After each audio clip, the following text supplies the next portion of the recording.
Nga, Tatiana, par exemple, avant de pendant plus de 100 jours, Kaka Bissomi Balé chez moi. Bissomi Balé. Réponse na routine d'ailleurs, Kaka Otuna Yomo et Tatiana. Marambao Yango. Na Koka qui peut coller comme moi si. Bon, ça. Le plus important, c'est quoi? Est-ce que j'ai abusé d'elle? C'est ça le plus important. Laissez-moi finir quand même, parce que d'un côté, c'est un grand frère. De l'autre côté, c'est ma sœur. Donc, quand je laisse la justice faire son travail, où il y a raison, à la raison congolaise. Donc, danseuse, artiste. Ça va partir orchestre. Tant on va bêtaka, ça peut ça va tout. Tant on peut mission, au spectacle, les arrêtés, ils appellent à Robina. Biki, Boukani, grave quand même. Trois, ancien mission. Il faut politique. État, le problème de mission.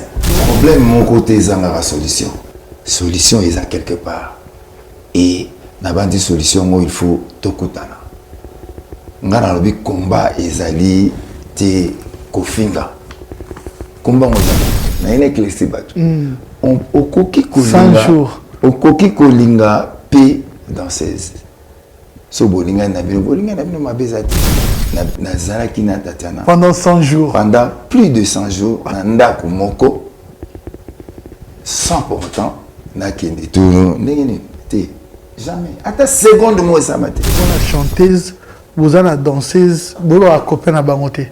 Les obligatoires de présenter au mains, vous comprendre que copain automatiquement, si jamais. Si, que copain n'est pas rappelé à concert, à match. Il faut que même la musique, tout est bas.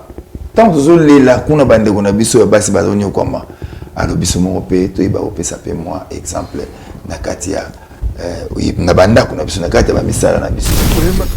Et Caligula, ils ont anti-valeur. Ils appellent dénonciation anti-valeur. Quand vous faites du mal aux autres et que vous trouvez du plaisir, dans le bâton, on va souffrir. Là, c'est Caligula. C'est l'une des choses où il y a reprocher. Nous chantons des gens qui volent l'argent du pays. Il faut tout ça là. Attention. Naza ko préparer l'homme, ce sont béni mama et mo deux. Na moni ba tous on va cimetière.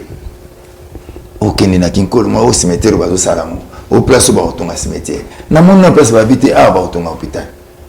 Donc naza la matière l'artiste congolais a allé abandonner la nina et moko, c'est-à-dire que on ne fait rien pour nous. L'artiste congolais on est réduit na mendicité, faut le dire.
Que la lumière soit et la lumière fut. Heureux de vous savoir très nombreux en train de suivre cette émission, l'interview d'Ado. Nous avons le réel plaisir de recevoir l'artiste qu'on appelle Karmapa. Mais comment pourrais-je commencer cette émission sans pour autant vous rassurer qu'il réalise cette émission l'empereur Mwadi. Droite nanga Nekawa Fossette, gauche nanga Rihanna Domingos Simpson et c'est l'homme selon mon cœur, hein, Trésor Youé, le chef de rédaction, ainsi que John Image à l'assistance aujourd'hui spécialement. Oui, lui c'est un interprète, compositeur, hein, congolais. Sachez que On l'appelle le Karmapa, le prince de la rumba, comme vous l'avez surnommé. C'est l'invité de ce soir. Mais retenons que Luanzo Matraque, c'est le producteur de cette émission. Karmapa, bonjour. Bonjour. Ndeni. Ça va, Nana bien.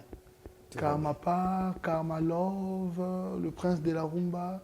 Comme vous voulez. C'est ça? Ouais, comme vous voulez. Stupéfait de te voir et je pense que Batebele au Kamwa. Ndeba Monio. Santé Ndeni. Santé, ça va. Ça va bien en tout cas. Nasa nano loko la. Oza chrétien. Oui, oui. Autant la Bible. Oui. Wa kotara Jésus doute wana boye. Jésus l'accès ma boka yo simbe zalana. À côté de Jésus, doute. Tant Jésus c'est quoi qui? Ah, Yuda. T'es Thomas. Thomas, pardon, Thomas. La qui sanga. Mabokango. Na simba yo. Ngaye. En chair et en os. Oh.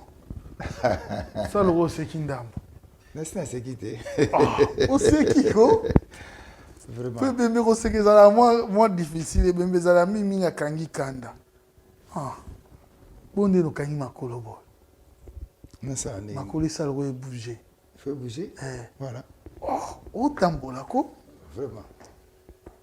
Kebo comme le rôle na théâtre wana mususu ya mulu mame yo okufaki. C'est vrai, ce n'est pas pour rire, c'est sérieux. Karmapa. Au moment où solo la na yo. Ozokisi mitema batu.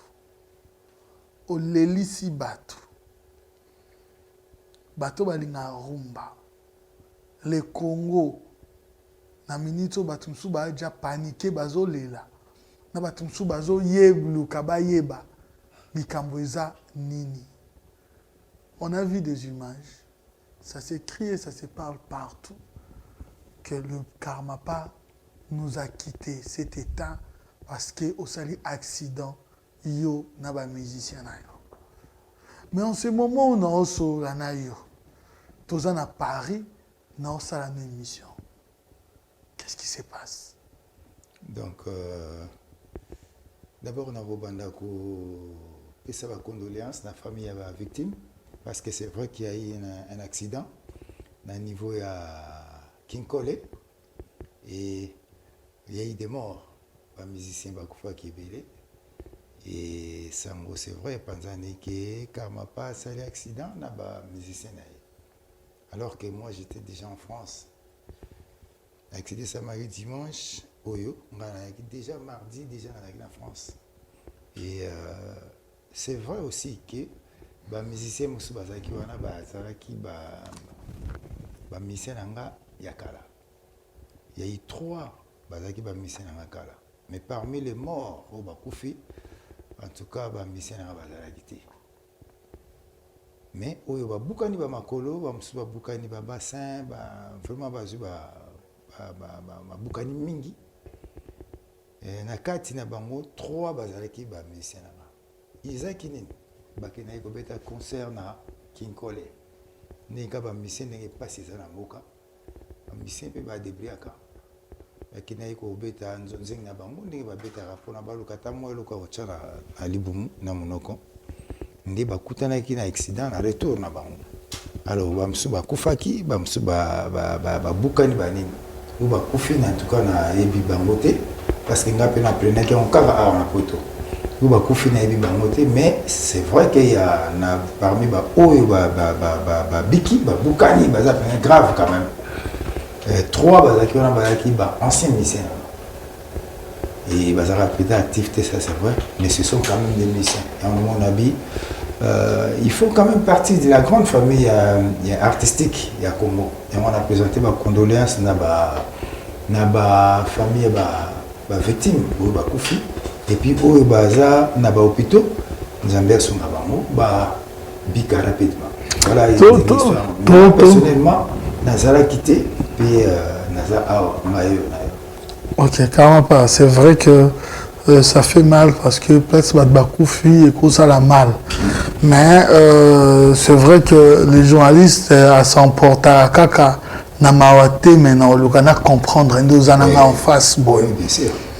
Cop wana eza cop na yo nde bakenda ko représenter yo toi tu n'as rien à voir. Non bakenda ko représenter ngate parce que ce ne sont même pas mes musiciens.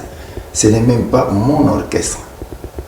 Mes musiciens ils sont là bazana bango na Kisasa Biga Picasso azali Lif Machu azali Julia Amazon Chuchu azali Shima Maya azali Terminator azali donc ba musicien nanga te oyo bakufi nazana mawana bango makasi mais ou basali accident na ou bakufi donc enfin accident wana ezalaki orchestre nanga te pour être clair les orchestre nanga te ezapé cop nanga te je ne sais je ne connais rien nakati loko wana soko moni balobaki ba musicien karma pas orchestre karma pas c'est l'accident c'est parce que nakati il y avait quand même 3 de mes anciens parce que photo yo quand bien parce qu'après un jour après que non karma pas procès il faut samba il atiki ba musicien ba kende ko beta via à voyager na poto ezaki cop na ezaki cop na hôtel non mais la mission va longue quand au misa toi no lobi ba longue quand kala ba mona na ko to sauter mais il y a moko az animateur na danseuse moko bazalaka na bango na kati ya groupe na biso ata bazalaka actif te bazalaka mais bakende kosalaka banzonzing na ezali pour être clair un monsieur nayoki neka nayoki azaka son États-Unis ayaki na instrument na ye aza na site na ye mokuna na kinkole et aforma mwa orchestre na ye ya nzonzing bamisie wana babetaka kuna alors bapeti bazalaka epai baforma mwa groupe bango babetaka nde kuna na site wana alors ntango baza kozonga nde bakutana na accident wana donc na kati ya bamusicien wana ya nzonzing mwa quelque wana ya baoyanga mpe basalaka mpe banzonzing wana à notre ainsi à mon ainsi biso mpe toyebaka na biso te donc eza mpe mabe te parce que balukaka mpe kaka balia donc bakutani na accident nzambe asunga bango babika rapidement bao bakufi vraiment ba condoléances na ba famille na bango. Tu te sens pas responsable de ce qui les est arrivé? Non, je me sens pas responsable, mais j'ai compati quand même na ba famille na bango parce que naza artiste musicien ou bakufi baza ba musicien. Ils faisaient partie de la grande famille artistique qui a Congo. Donc naza quand même étant un leader, il y a groupe, il y a pas musique, il y a Congo, naza quand même peut toucher. Mais quand même, il faut dire qu'il y a un groupe de l'orchestre. Le journaliste est un interprète de la curiosité publique. Pour ces, qu'en penses-tu aussi de ces gens qui disent que oui, karma papa kasibaleki si soki abandaka kofuta batu bele bana wana basalaka bongo te karma pa afutaka te karma pa angindaka kaka ye moko yango nde etindaka batu wana bakende koluka vie na bango parce que si tu dois seulement attendre chez karma pa vie na yo esuka kaka boye. Est-ce que ils ont les Congo yo éviter la musique à Congo na banzo ebinyonso Congo pe oyebi yango nyonso mboka na biso mosala ezali penate avant bana futa bat football se rappelle misala la musique congolaise ils ont passé moment moko ya mabe makasi oyo ba production ezate parce que les gens baza pena mbongo te ya koya okota ba concert so bozito moi concert moké il faut bobeta mo bokambola ndega to ça mais biso tozo passer un moment très difficile tozo senga même na l'état à quoi retard makambo musique congolaise ils ont passé un moment très difficile ya onze mona bano wana bazoki ndeko luka parce que moi ça les a été même biso moko ba leader na bango musala mo na bandi musala e baby ino le soboyebi piraterie zo ma musique technologie pour comme les autres m'appellent la musique donc on se retrouve pas il y a mon a tous un appel à l'état ameka botala ndenge bango comme ce totala être mission au Congo ils ont les lots galère ya raté. Mais comment les autres se retrouvent? Ah, c'est peut-être parce qu'il y a une politique culturelle, une politique où il y a la musique pour musique comme un business et qu'on appelle au Pessamou. Mais qui sont au Nigeria, on ne peut pas pirater une chanson. Oui, mais la vie quand on a Congo, on a des musiciens. Bon, c'est retrouvé. Ils ont des musiciens qui ont full dans la production. Ils ont des musiciens qui se retrouvé. Oui, mais on a Congo, on a biso. Pour que on a fait l'accident dans Congo, on a Kozongi Kane le Kona. Dans Congo, on a biso yoyebi. Production des Arabes. Oui, ça m'a. Déjà, tout le monde a fait la production. Déjà, on a bar. Batupe bayara na bangote au baxi likolo na mo covid. Au baxi likolo na mo covid. So mo libana ba kebita musika kuna. Ezaka peut-être pas au moins ba mettre mike. Ou peut-être so pesinga na ko kabola même pas. Bon obeta di banda te poani, même les pays africains. Bon obeta di banda te pourquoi? Tout le monde orchestre msuba obeta. C'est un peu moins au likamba volo papé. To beta réel mo libanda. Mais libanda mo pe msuba ko pe opeksa biso pe mo msusu. To kozokuta na ba problème ebele. La musique congolaise ils ont un moment où il y a un problème ébélé où ils ont l'intervention de la politique. C'est-à-dire qu'il faut politique. État la problème des musiciens. Le pouvoir d'achat le colonisate. Ou bêta conseil au Tché ou bien au bêta par exemple la Chetemba. Ben il y aura personne qui va foutre un moment et par conséquent aux hommes au théâtre au foot à Banane. Et comme c'est très difficile, il y a mon il faut vraiment moi les sanga tout sangana tout me garotala. Est-ce qu'il y a aucun exemple personnel pour généraliser? C'est vrai, hein? Pour le moment c'est difficile. Mais quand tu dis Nachetemba, nous avons vu plusieurs artistes, Babeti Nachetemba, sans, selon la déclaration de Bango, sans invitation, Fouti, Babeti, carton plein. Non, j'ai joué moi aussi Nachetemba plusieurs fois même. Oui. Et sur retour Nachetemba, je suis parmi les artistes sur retour de la salle. Okay. Mais je sais comment ça se passe. Il y a un je sais comment ça se passe. Mon tougouya au foot à ticket, il faut vous voir au bunda. Azul mon wa au foot à ticket. Azul. Mais ça là moi ça va. Donc il faut vraiment l'intervention. Il y a politique, il y a Kati, même il y a artiste. Ok, on va en parler, mais j'aimerais souligner Elo Mogo comme dans le Bamambo, il y a des artistes dans l'imozong il y a Eloko, il y a Tatiana Cruz, parce que c'est vrai, il y a Mbaki, Tosorolaki, des mêmes Naïko Yambe. Je sais que d'une manière générale, je ne parle pas seulement de vous, mais on sait que aux artistes, moi, à la raisonnable, peut-être aussi à l'exception. Pour Naïbi, Bino plus des leader Nabiso, pour Nabino au monde qui par rapport à propos, il y a mutumo ando salangu et pas nayo, bon monde avec keza ko diminuer yo to bon monde a trop nassé, mais un concept nanga étant que présentateur, moi pour moi c'est pas le cas. Moi quand je le fais, peut-être je cherche des preuves pour lumière à la public oyo bazo landabiso. Alors après ça ngapé ba fenaye, aibisa ngapé, c'est que tu as été pour lui aussi, hein, après quelques temps à tracer chemin nayo, chemin naye. Est-ce que ndenge ya quoi entretenir chanteuse, tout danseuse même à l'époque, est-ce qu'on doit foutre à bango? Chez nous, ça se passe comme ça. Ceux qui bossent dans la production, bah, le peu qui rentre, on essaie de partager ensemble. Parce que les accords, c'est pas que au Vandi Boye, au Bétité, aux humains, on va faire foutre tous les mois. Ça ne se passe pas comme ça à Congo. C'est pourquoi la vie, il faut totalement comme la musique à Congo. Pour peut-être pour Tatiana, qu'est-ce que je peux dire? Je ne sais pas, question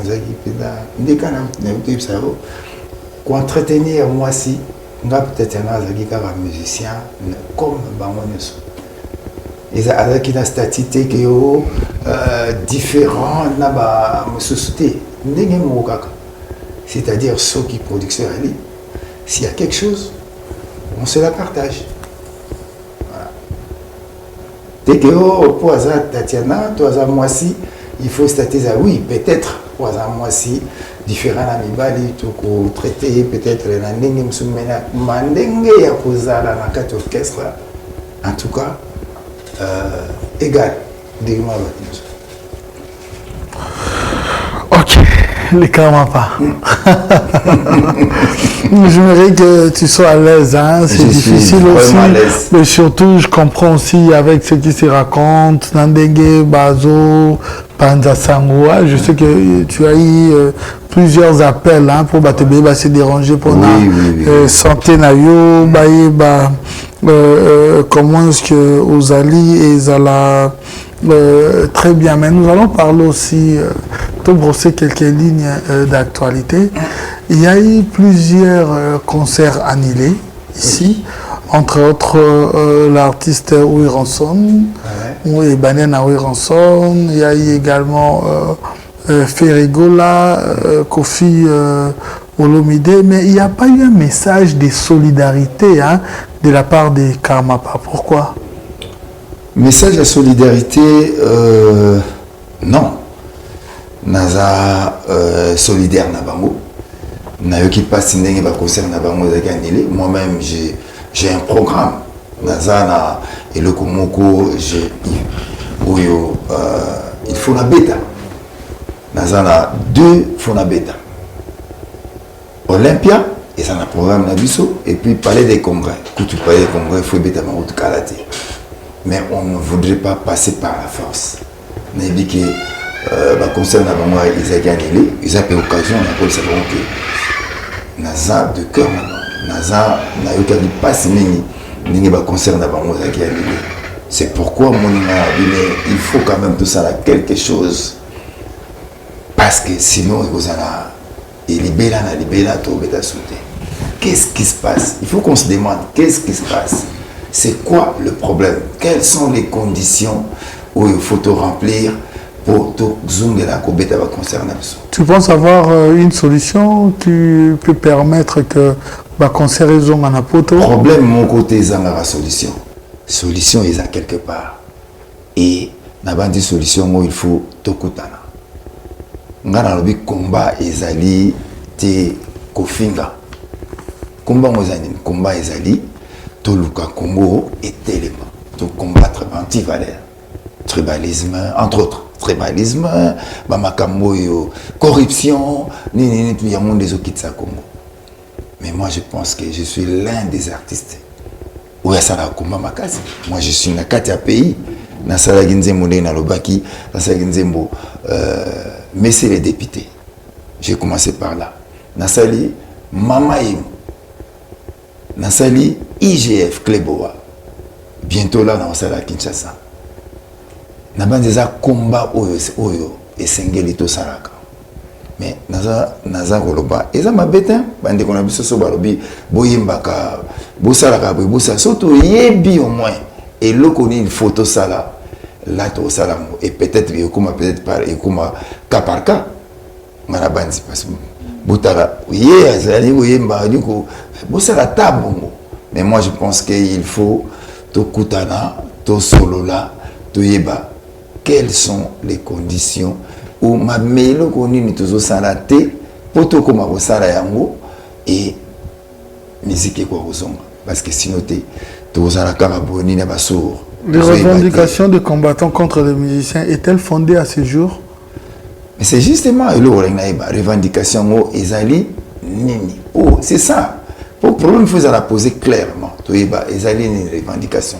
Surtout bien après de ah faut tout ça là parce que revendication ça surtout comment remplir ba condition tout comme ko sala ndenge ezali na bandi za bien ndenge autour combat ezali te ko finga combat ezali ko finga te to tombola mboka na ko finga te mais to tombola mboka na ko combataka par corruption tribalisme makambo ebele na bandi te on a yemba ki mama emo na yembi makambo yo o singeli to yemba c'est-à-dire que talaba hôpital na biso talaba hôpital na biso ça ne va pas, rien ne va et na loba ki clairement même si na kendaki na tina ba procès moi j'étais au pays na ba procès na ki magité nayembi lelo IGF ndenge ba mbongo ya leta eza koyibama eza ko bato moko kaka na lobi nguba ba pesi pona kolona mais bokali nyango boleka bino mo na famille na bino ça dit mbongo ya leta boza kolia ngo kaka bino je l'ai dit au pays na conseil à maman yi mosukapi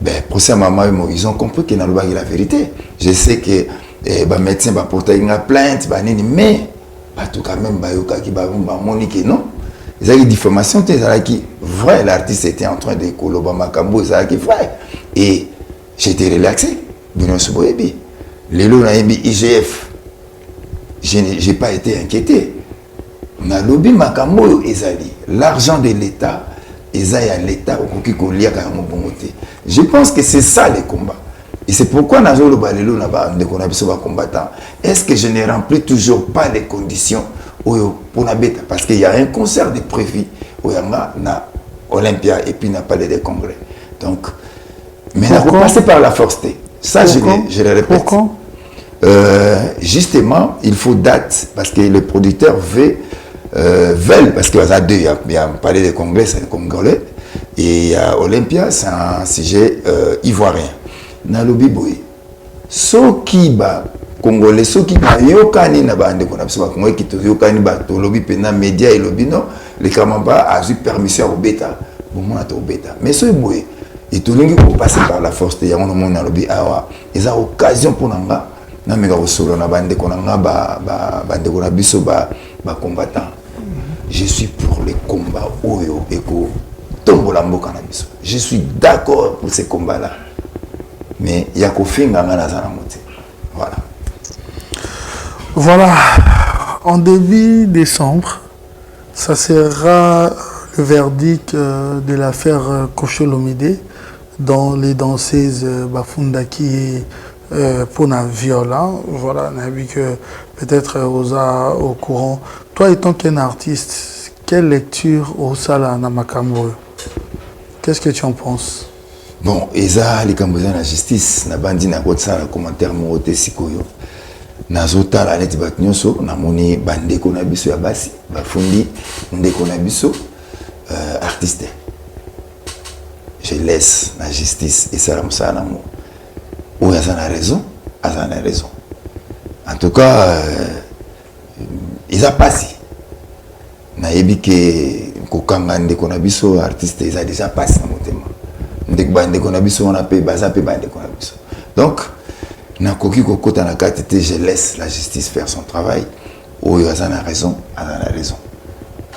Ce qui m'a baisali et en tout cas dans un commentaire mon côté il y a aussi la place parce que d'un côté c'est un grand frère, de l'autre côté c'est ma sœur donc c'est la famille.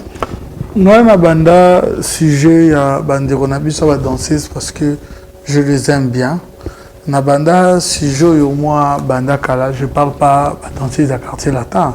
Je dis d'une manière générale, même danseuse Nabino, Namona, comme si vous avez yom top sans réponse, hein? Comme si je voyais comme si vous dans une image moko un peu à ko base à la un peu de la lingala msoto baloro la moi, hein? Basoda Yamulongo un peu, donc c'est-à-dire que là, elles sont pas vraiment tellement considérées. Il y a même une émission dans la Yamba Bango trop. Je connais tellement beaucoup de choses. Voilà, j'ai toujours l'habitude de dire aux artistes que ce que il y a danser, il y a détruire non. Ce qu'on a détruire na yebi et belé à danser nabino et belé des fois même na tout na bango. Bazana boyo kanga mais pourquoi boyo sanga réalité oyo bon donc on te fait confiance on dit à toi c'est là on doit comment apocalypse au bimisango na mikoleko ya wana zo na komi na zo parti mususu na bombisi banel kana bité ba ko changa mundu ki boy c'est que na ko na nga mo un jour viendra. J'ai compris que ba danseuse na ba groupe d'une manière générale en fait qu'on traitait bango ezalaka moi malamu mingité par rapport à la réalité oyo tout le monde a bolakisa biso. Est-ce que c'est le cas pour Karma? Non en tout cas dans le belaga kanandé la musique congolaise non danseuse na biso ba artiste ba ça la partie orchestre tant va betaka ba s'appelle ça bateau tant peu messia zo ba s'appelle ça ko spectacle les arrêtés ko yemba ils appellent na kobina donc ba ça la partie orchestre ce sont des artistes comme ba chanteurs il faut retraiter ba mot de la même manière ndenge moko na banzi eloko pexité chanteur alinga mwasi alinga danseuse so balingani na bango eloko pexité leader te alinga danseuse so balingani na bango bakolinga na bango na banzi procès wana ezali te ya bato balingani soki ezali kama kolingana en tout cas na banzi procès eza wapi kozala te chanteur to leader akoki kolingana ye danseuse soki balingani na bango nazali na Tatiana pendant Tatiana par exemple avant de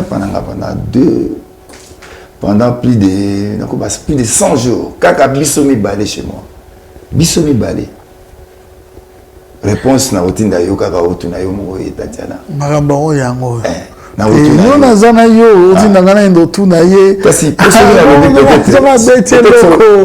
so va bete loko bi ngana ngai bomba ma te côté wana o kala pa na zana ne boyo oyebi ke na go diffuser yango justement otinda nga bongo te mi batela d'accord yango justement na lobi na yo ke okoki kotuna ye je la connais pas vous en avez problème mais tu sais retourner na bandi réponse aux arake tous allants jamais na seconde mo ata na seconde mo roté passe mon bail yo lobi nga iso nga za na répondre neni yo zo pesa mamo ça la réponse alors c'est la réponse wanga ne non na pesa exemple pour na na lo babo eke na koka ki pe kolinga ye comme moi si bona ndaku na ndosa oh c'est quelqu'un attendez na lingena lo ba vina e penati Tatiana c'est quelqu'un c'est moi si oyo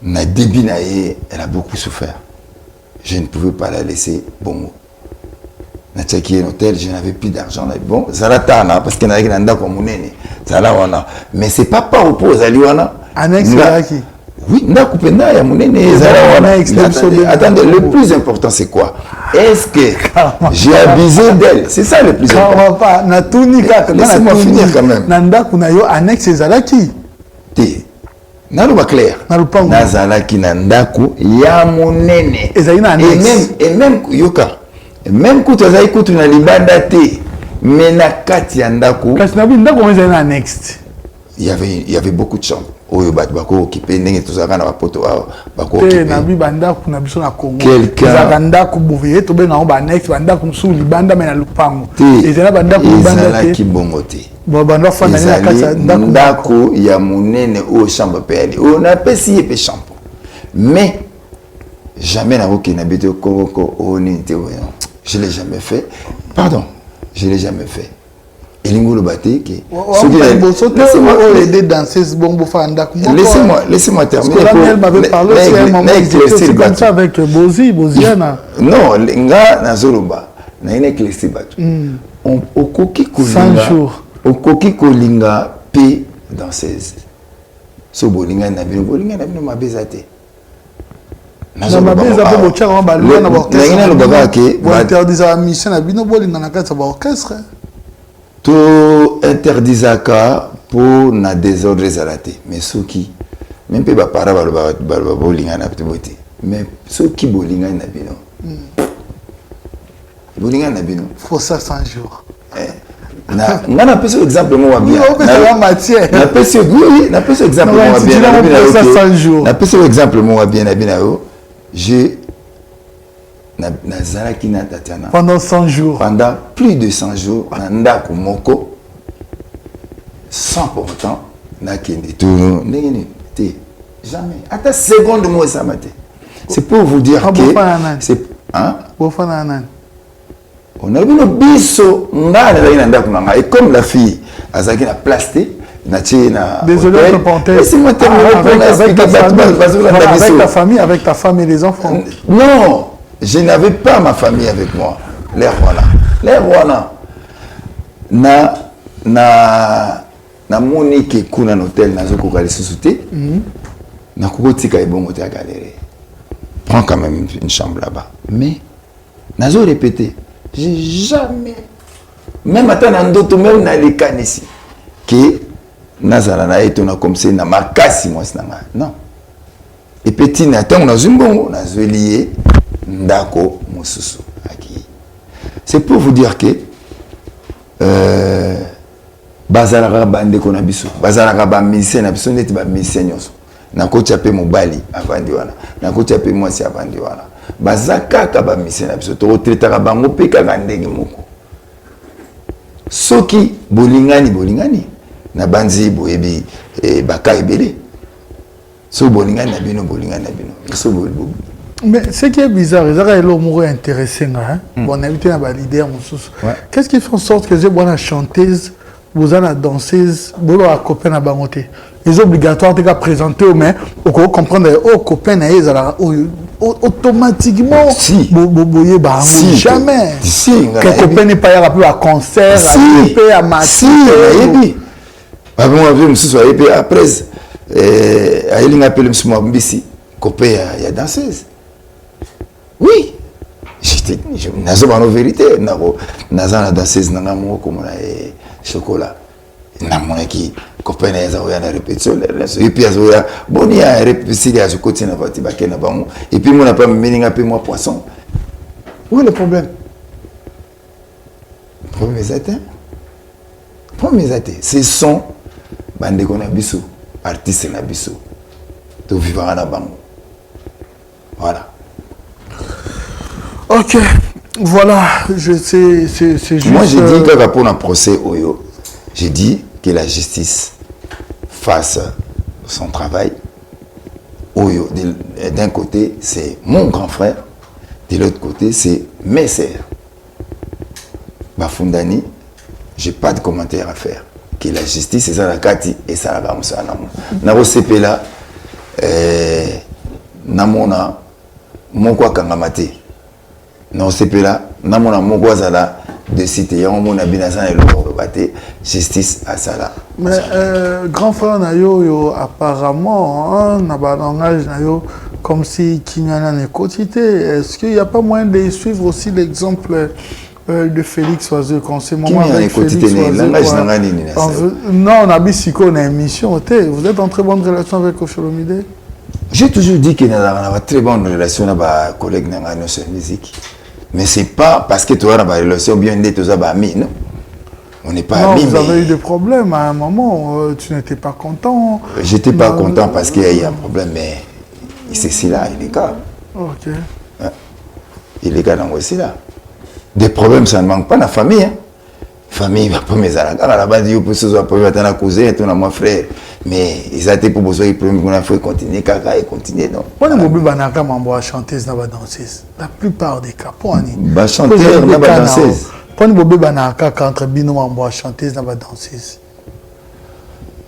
Tobé Banaka, il faut dire parce que peut-être aux Anamakan ici, il y a Mabé, Tolingaka, tout ça, tout Kangaba, Mobazala net, par exemple, Basnabiso. Ça, il faut dire la vérité. Mais ceux qui ont l'équi, ceux qui ont sali effort, tout on va évoluer calmement et aux alamalamu mingi. Yo posa na kaona. Ngai na sana kaona te na sens que j'ai jamais séquestré des Non, comment séquestré mais tu as eu des problèmes.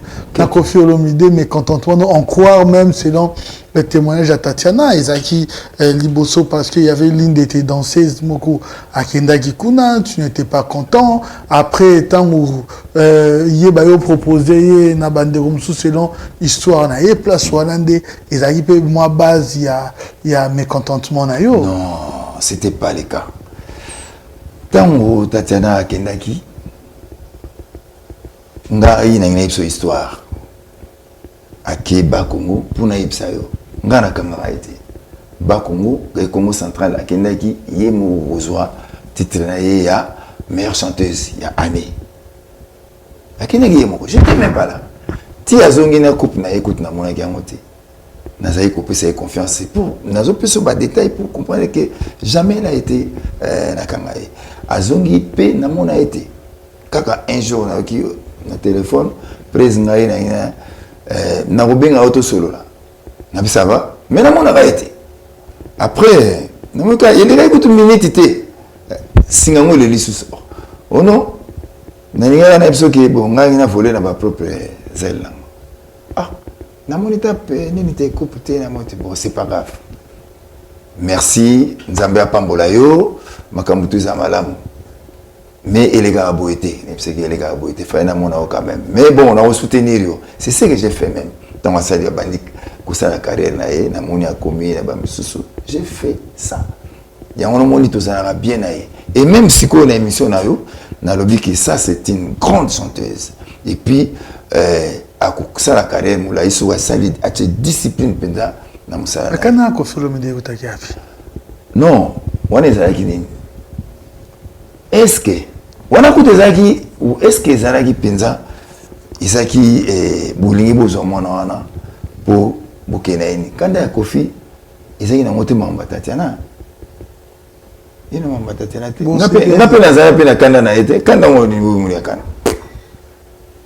na lobai kake tango na yoki ni ngonongo ke kuna ezara malamu boete mona batu fa voler asala nini peut-être pe ba traiter bien te parce que na mona ba Jos Diena na mona ba nini ndenge likanga mais bon bonne chance c'est tout est-ce que mona na kene na fingi to ni lo moté c'est pour te dire que biso tout photo ça ba effort pour tout traiter basi o ba yemba na biso na ba bina kana biso mandenge malamu parce que là dans la kanda n'était non Tatiana, en tout cas, au Bengaï. Oui, Tatiana, j'ai compris. Ouais. Le problème avec Kofi Olomide, on croit, pourtant, on voit danseuse, chanteuse, on croit à la parole, que tu étais déjà mécontent, danseuse, mon corps déjà Kindari, les quartiers latins, tu étais surpris, tu étais déjà mécontent. Tant les Camerounais, il y a. Nabandi, ceux qui ont une équipe, ceux qui ont une équipe bien. Et que Moutumoko, par exemple, peut-être à déstabiliser le mouvement, vous êtes content. Naturellement, vous êtes mécontent. Mais bon, elle est libre. Donc, vous êtes mécontent, mais bon, bonne chance, Kara. C'est ce que j'ai fait. Mais moi, j'ai dit une chose. Il faut considérer la femme congolaise. Il faut que ça va valeur là-bas. Moi, je répète une chose. Le Congo a un problème. Tant que tout le monde a bassé na biso, violé na Est, maltraité na Est, ça c'est grave. Il faut que même la musique, tout est bas. Tant que tout le monde a bassé na biso, bassé bazonio comme alors biso mon opé, tout est bas opé ça peut moi exemple na katia na banda kuna biso na katia ba misala na biso. Oui, ma Caligula point. Caligula, na yembaki yango parce que j'ai vu que comportement ya empereur wana ezali pe komona na société na biso lelo. Empereur romain azaki na comportement moko mabe makasi. Comportement na yebi no so yebi. Azalaki moto oyo akubanda akozwa sengo plaisir tamazo sala yo mabe. Tamazo sala mutu mabe azomona zo sepela. Tant mutu na zomona pasi yazo sepela. Et ces comportements-là, même la société, les lots, ils allaient. Bon, empereur anti-valeur Caligula. Empereur Anakatamo Sisuki. Oui, l'empereur faisait ça. Naba sénateur naé. Alors que kata bangoni et puis obligé bangoni ya lingi. So obi le lo tchani ni ochabu so kata. C'est ce que l'empereur faisait. Et Caligula, ils ont anti-valeur. Ils appellent dénonciation à anti-valeur. Pour vous dire que j'ai commencé à dénoncer anti-valeur Kala. J'ai chanté Mama Emo pour dénoncer les antivaleurs. J'ai chanté Messieurs les députés pour dénoncer les antivaleurs. Caligula, pareil, Nengemoko, dans le même sac, na MBP, IGF et là, na Kinshasa. Donc, Caligula, il y a un comportement, il y a Mabé, dans la société, na Bissopé et Zali. Des gens, au monde, par exemple, on a l'État au lait donc on a battu on a malade pour battu on va souffrir c'est tout bien on peut Caligula ils ont gâté Caligula c'est quand vous faites du mal aux autres et que vous trouvez du plaisir dans battu on va souffrir là c'est Caligula. Mais en parlant de Sando évoqué en gros de Yomoko aussi comment ressentez-vous lorsque vous recevez par exemple l'argent, par exemple, d'une personne qui te demande, d'un politicien qui te demande de chanter son nom, alors qu'il y a une réalité, il compétent.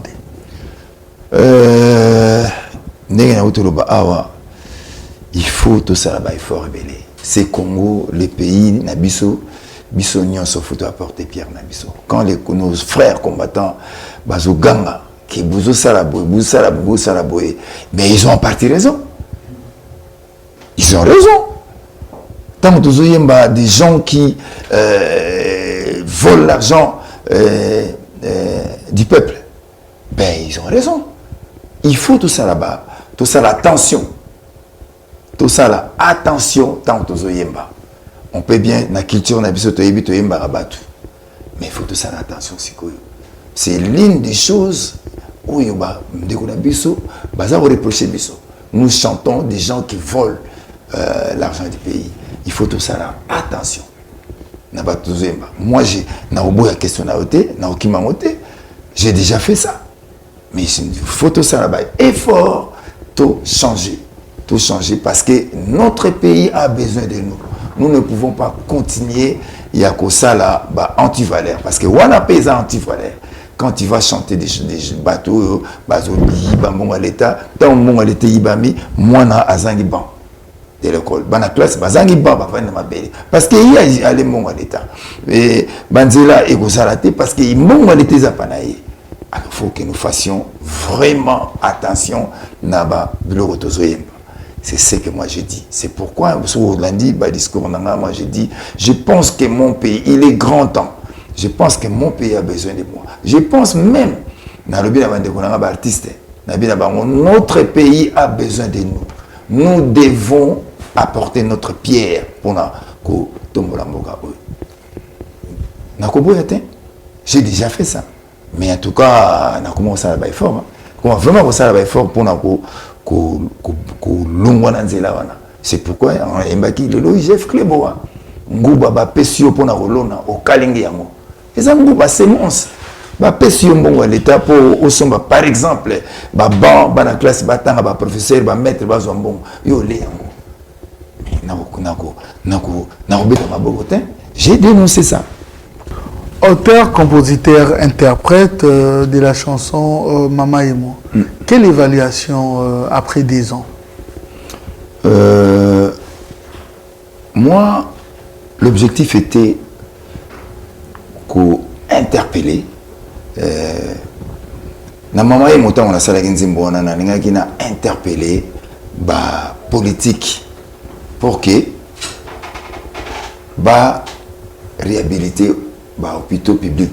Il faut retenir que si on a je parle dans l'hôpital public, ce n'est pas seulement l'hôpital général. Si on a je vois l'hôpital de Sainte-Thérèse, l'hôpital de Kalembelembe, l'hôpital de Kitambo, expert Mamaemo. Et comment on a été vraiment les sous-hospitalité. Ça fait la honte de notre pays. Alors qu'autrefois, maman et moi, qui flairons, qui locaux, traitement.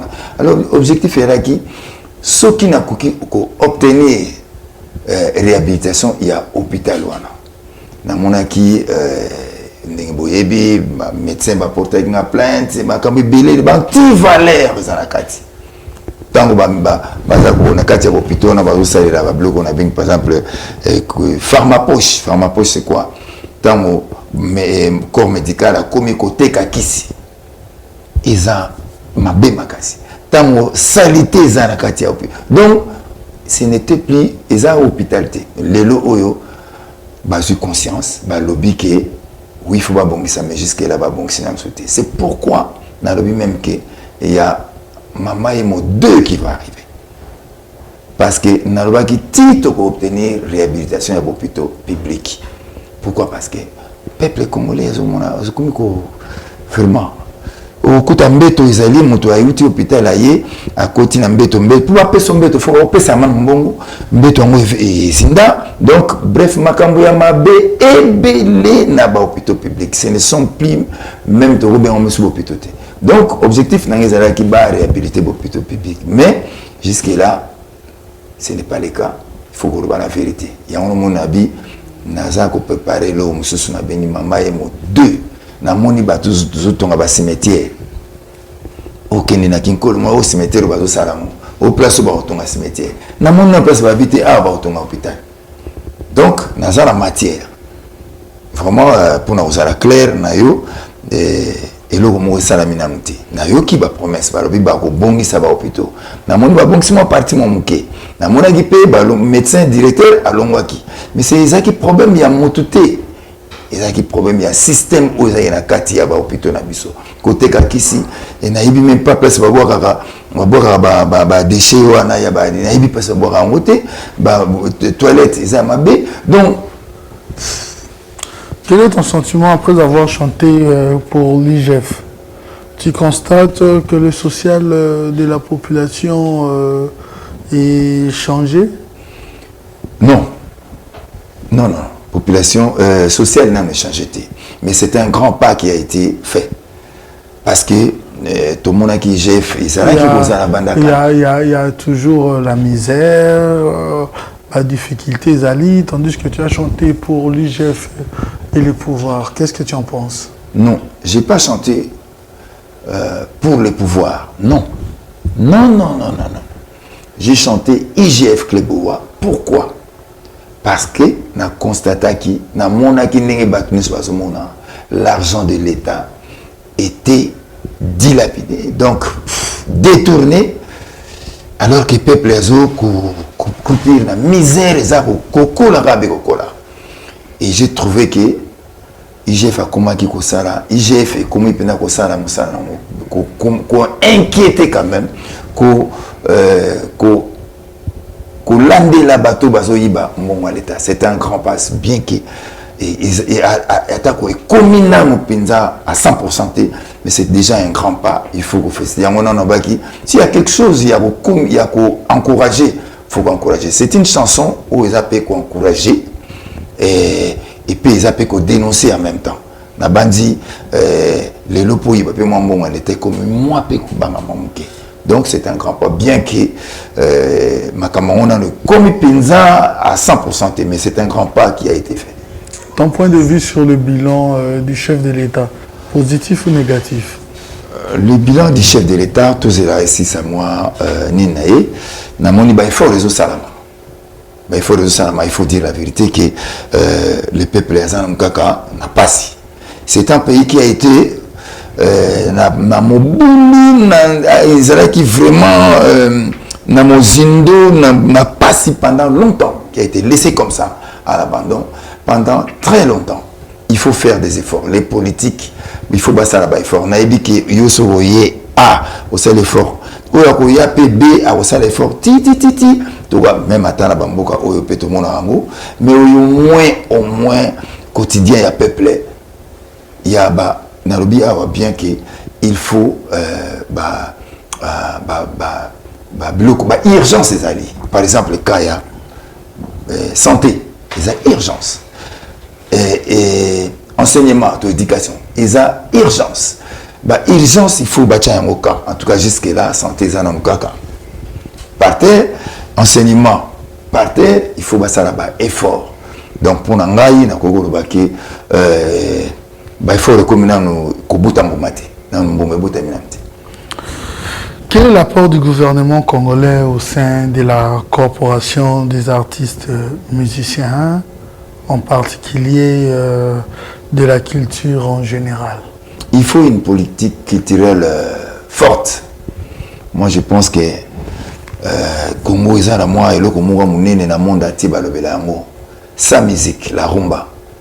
Mais sur le total la rumba, dans la politique, la rumba, dans peut-être moins de 50 ans, surtout ça, il va fort, on ne parlera plus de la rumba. Et pourtant, il faut faire ça. Donc, il faut politique. Et ça là. Et t'as la paix, la culture. En tout cas, il faut dire la vérité. La culture, et le Congo est marqué, c'est tout ça. Na outi ko souligner ka kaya rumba awa. Surtout ça, il va fort. Toujours c'est la rumba ekotana. Ils ont reconnu na nini comme nini il y a UNESCO. Mais qu'est-ce qu'on fait? Toujours le bungi la gaga. Mais la rumba elle-même, celui qui fait le salamité ko bunga. on ne fait rien. Tout le monde a combat, napoto awa, français, musique française, sur les médias, on exige 60%, il y a musique tambozo bêta et la musique française. 40% on a musique étrangère. Donc ils ont quand même politique. Ils ont des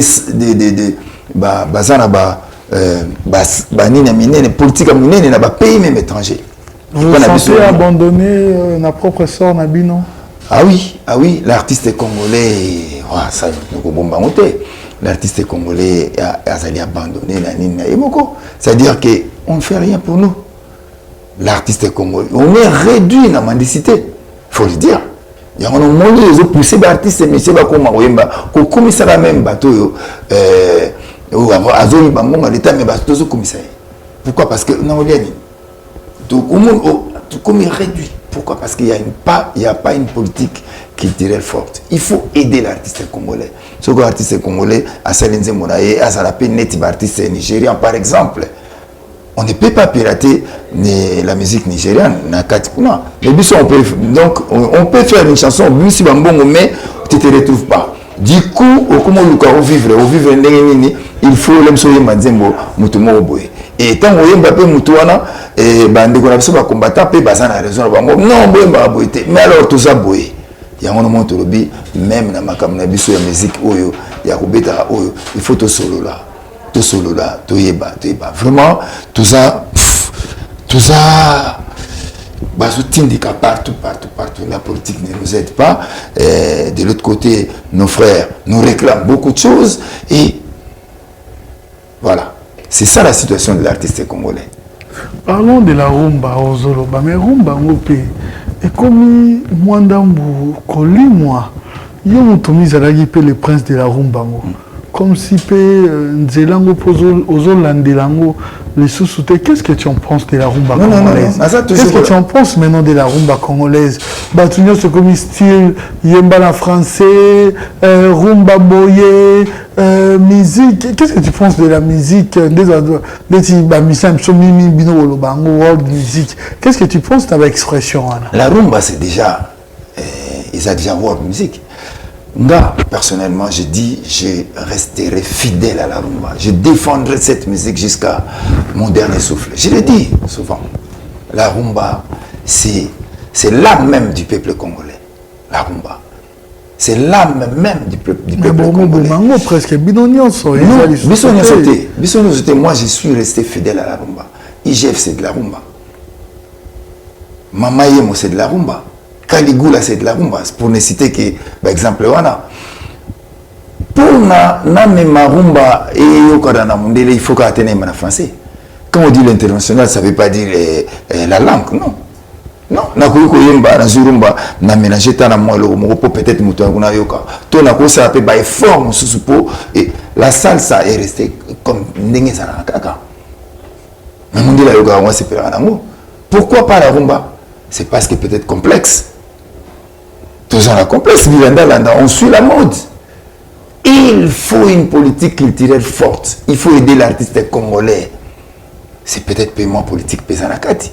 C'est là où je dis qu'il faut une politique culturelle forte pour inciter l'artiste congolais à abandonner la musique n'a été. À abandonner la musique parce que Falia. Pourquoi parce qu'il n'y a pas une politique, il y a pour soutenir la musique en gros. C'est ça en fait. Moi j'ai dit, on n'a pas besoin de chanter en français pour musique Nabissé Mata. Non. On n'a pas besoin de chanter en français. Ça fait plus d'1 million de Yabanini. Mais je ne sais pas chanter en français. Non, moi je dis il faut une politique culturelle forte. Il faut aider l'artiste musicien congolais pour Azala toujours. Pour musique, nous on a payé parce que c'est la culture. Et c'est là même qu'on va profiter de ce Sunaïb, ça va être combattant. Notre musique est en train, va disparaître. C'est pas votre faute, ça c'est vrai. Mais tout vendre ensemble, tout discuter, tout cela. Quelles sont les conditions pour nous soyons admis, tout va nous autoriser à Robeta Awa, tout Yokara, tout solo là. Nos frères ne sont pas des monstres. Hein? baza batu. Il faut, ils ont problème. Il y a toujours une solution quelque part. Il y a un lobby. Non. L'artiste est congolais, l'artiste est musicien congolais et Aza Ayebi suspense Azati. Aza Koto Babouaki Nabangoye, Koto Babouaki Nabangoye. Et voilà. C'est ça en fait la situation. Il y a musiciens congolais, na musique wana congolaise, qui est la rumba. Voilà. Binopé, journaliste, on n'a pas ramené la responsabilité. Il faut encourager la musique congolaise. Latino, ils sont fiers de leur musique. Les journalistes vont soutenir Bango, peuple na Bango, vont soutenir Bango. Ils sont restés fidèles à la musique na Bango. Même les Américains, Bango. Mais Bissot, complexe, mon artiste congolais, Aligna Betelgo, artiste nigérien. Aligna Betelgo, les Jamaïcains soutiennent leur musique, le reggae. Les Camerounais soutiennent les Makossa. Les Nigérians, ils soutiennent l'Afrobeat. Et Bissot, la rumba, on ne même pas que c'est une richesse. Non. Moi, je dis, je profite de l'émission pour nous ça va, monsieur congolais, faites attention. Nous avons une musique très riche. Aussi en Amérique latine, ils ont apprécié à vous santé. Bayoka Gati, les Lobazobeta, Grand Calais. Et pourquoi ces complexes-là? Pourquoi? Je n'ai pas besoin de chanter en français pour latino Yogama. Nayoga salsa, il y a latino. Est-ce qu'il y a non? Voilà, donc moi je dis qu'il faut une politique culturelle forte. Photo vendre à tout solo, à tout yokana. Ils ont mobilisé au solo. Voilà, parlons maintenant de ta musique. Programme Nayo. Comme si au Lakanga dernièrement, 2 ans passés, tant qu'il fallait Oyemba Nzembo Moroti Léonel Bimate, j'oublie le titre. Dans un album, on a préparé Prédateur. Toujours Prédateur, mais quand même, on a rencontré Ninaza, Naye Awa, Naye Gosaraka musique. Naye Bissouté, je pensais que Nabandi n'a pas Prédateur. Au moins, on a qu'une église, non? On a qu'une église. À quel Lukanzamba Kutana Goro? Ah, c'est Naïbi, Nzembouana, oui. Narobaki, ils ont qu'à Banti Valère. Banti Valère, ils ont qu'à Banti Valère. C'est-à-dire que Narobaki, ils ont qu'à Nzembouana, Narobaki, parce que au Moni, pasteur peut bazagwa biser. Bazagwa biser, basser Nabiso, Baniko Sambe, la Mingi, Bazo Lukanzambe.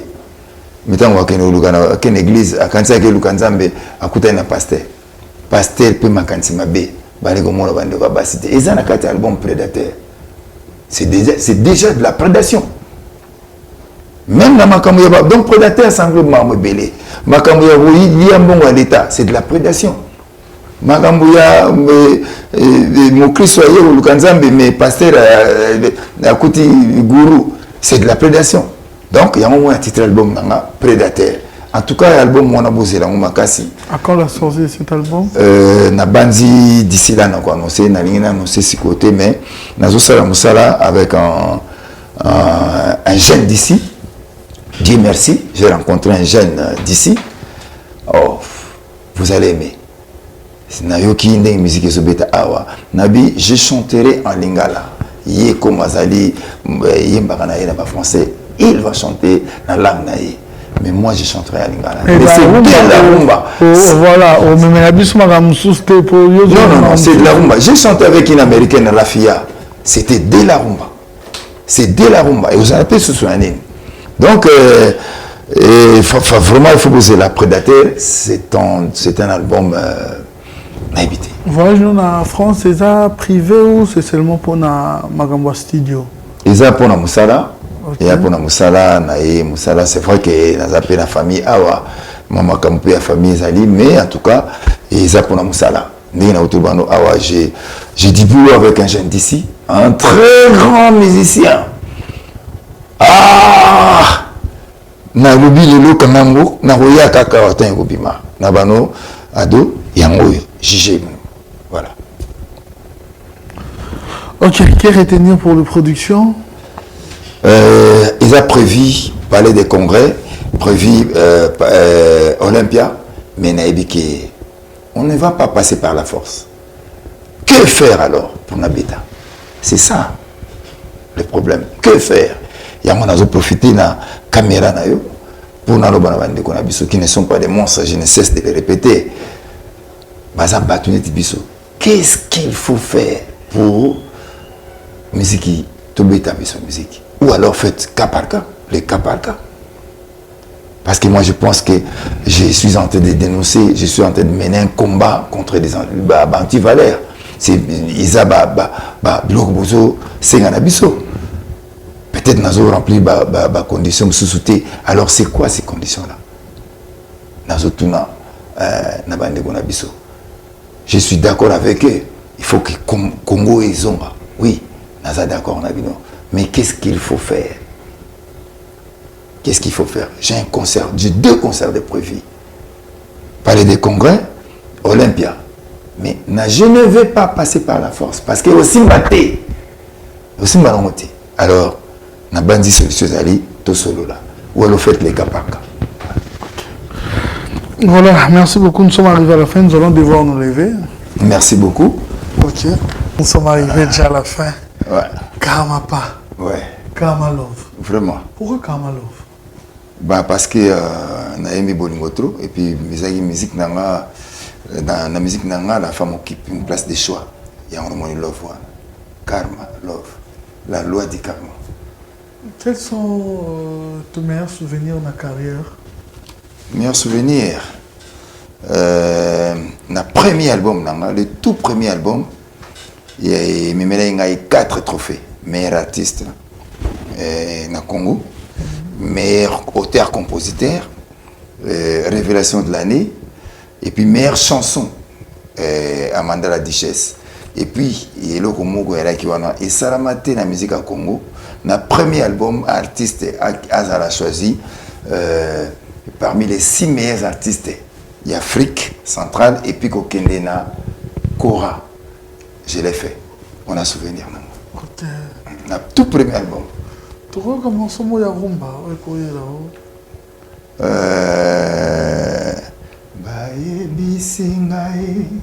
Lelo na tongo na baninga alimbatu abimaka te mpo ya kozela mobali batikela ye na baninga ata mokanda ya poste bazelaka boye te ekoyebana na bakolo mobali fote ya nani abimaka te.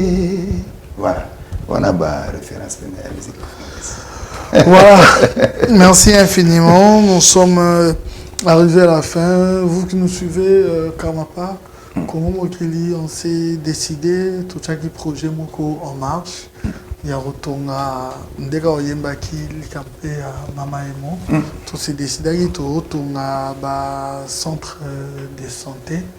On a quoi nous faisons moi de 3 mois reculé hein ils ont difficile voilà to bandi na Kindele na Maluku génial to bandi déjà construction donc on a juste na bandeko ba olinga ko aider biso kanyote za wana to ba olinga ba pesa biso de manière que parce que le budget ezo za biso entre 100 à 150 000 pour que tout ça la bilan nous-mêmes nous avons déjà commencé il y a Rosadjan et Sika Kobanda déjà au Tonga donc voilà on a fait ces projets et ils ont 100% donc sans payer autobara gratuit il y a offert naba kiti batbaroza offert naba soin batbaroza offert c'est pas facile mais Dieu aidant on commence déjà à réaliser ces projets. Oh là là, génial Nzambe azala na yo ado Nzambe azala na Congo mokili na imbaki mama ye mobuku na bandi bozo comprendre siko c'est ça en fait ba retomber ya nzembo na mama ye bozui conscience l'artiste a chanté a pandi sango boyebi Nzambe azala na yo et le otozoluka ngo comptez sur moi je serai l'un ya bato na kobosa na raté ko contribuer à parce que bato bazo souffrir mato comptez sur moi comptez sur moi. En tout cas, aux différents des autres artistes, c'est parce que au moins il tombe même ça biso ngam mingi ba zo ba artiste boy o ya bonne émission au lobby bon moi ba nous mo loba oh mais ndeni besoin mais comment pas loba comme ça boy comptez sur moi, ça veut pas dire non, comptez sur moi. Na yo ki idée na yo et ngolo bateke zoa 100 000 soni tout ça na ngote mais ata nazo ko s'adresser pe na bande ko na biso nyonso ata $10 ata $20 et kosunga idée oyo parce que bato bako futa te moya ozambongo wapi to meka ko pesaka soki ozana ngo kanisa adoyu pe adoyu ya sala ngo pona na bando sala ngo pona yo moko te ozape mwana kindele te ozape mwana maluku te ndenge olobi awa mais osali kuna pona ni pona bande kono c'est ça elo toza kolinga ba valeur yango non comptez sur moi. Si on a $10, attaque ya pamba, ou ils ont traîné quoi, ils en ont bien. Faut qu'on mette mango, qu'on paye ça pour battre nous pour ça. Na yembi banzim bobele, ou peut-être yo éviter, mais ça pour nako, ko aider ou bazana pour ça kisi. Bazali ebele na mama et moi na battre nous kufara pour que bazana kisité.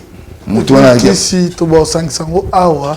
Vous avez à pirateté, bande on a mis ba aide nion sur borser la biso awa. Génial. Yango tozui to banda kotinda pour aider bateau. Et ça m'a vraiment na ba norme bien. Être pour ça banlieue to tozui ka le mot ya mbangu non. Donc ils ont vraiment quelque chose vraiment de bien. Génial. Je voulais vous annoncer ici, n'a quoi annoncer bande on sur Bolanda biso. Génial. En tout cas, Nzambe azana yo.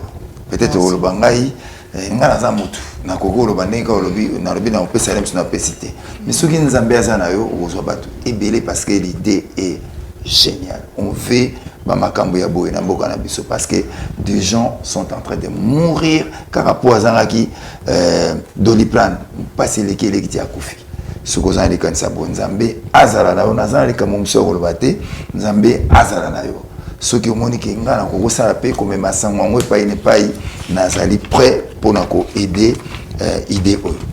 Merci infiniment.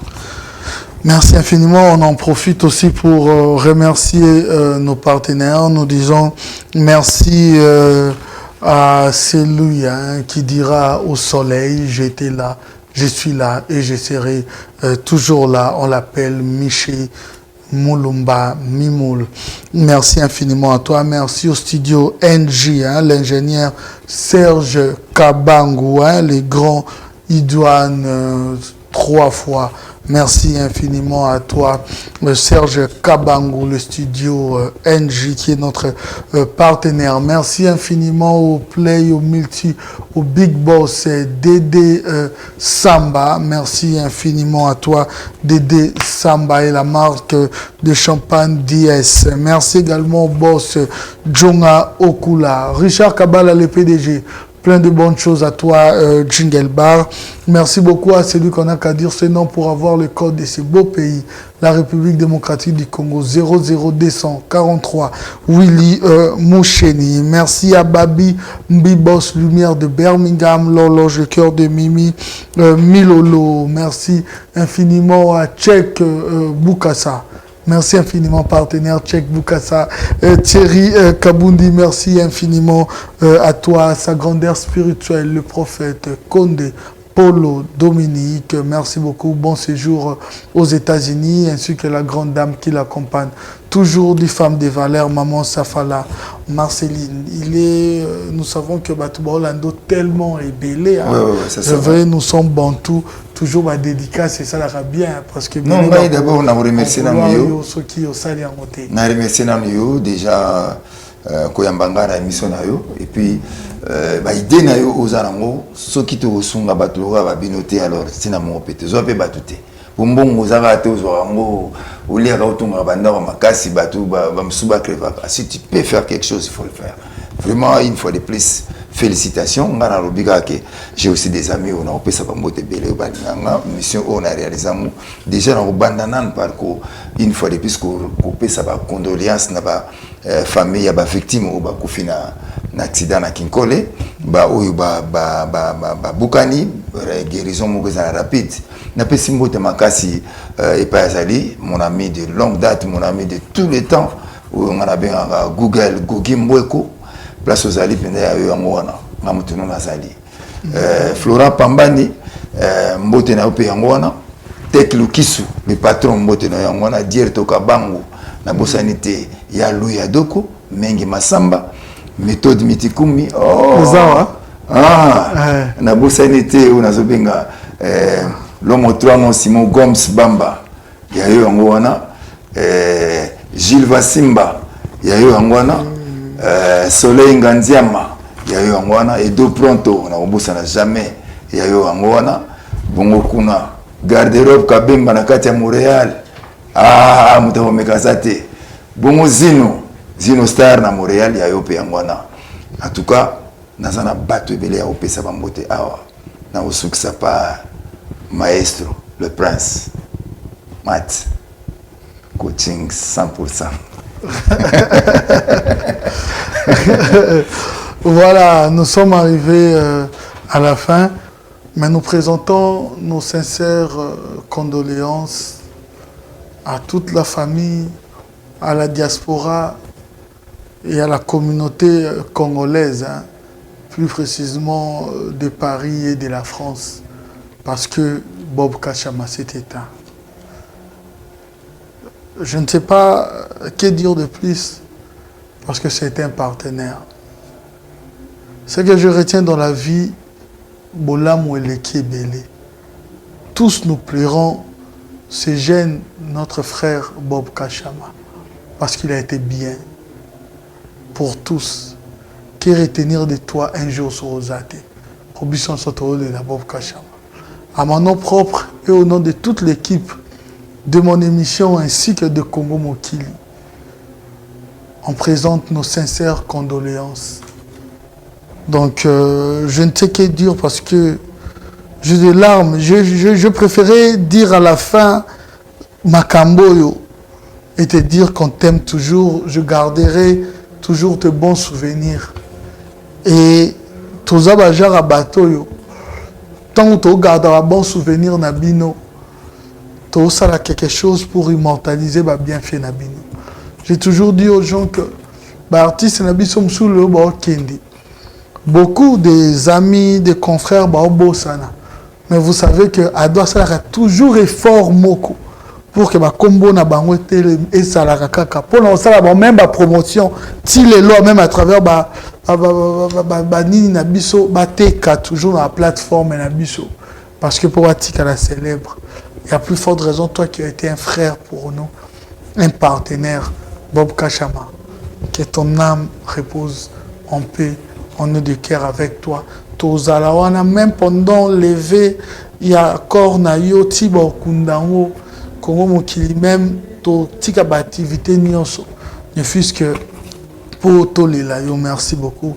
C'en est fini pour ce soir. Je dirais un grand merci à celui qui reste l'unique, le seul, le PDG, Loanzo Matrak. Retenez ses noms parce qu'il est sans concurrent.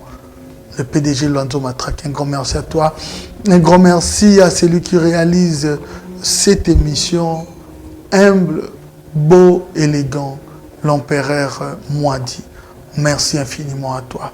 Merci infiniment à celui qui reste l'inégalable, l'homme c'est l'homme en cœur.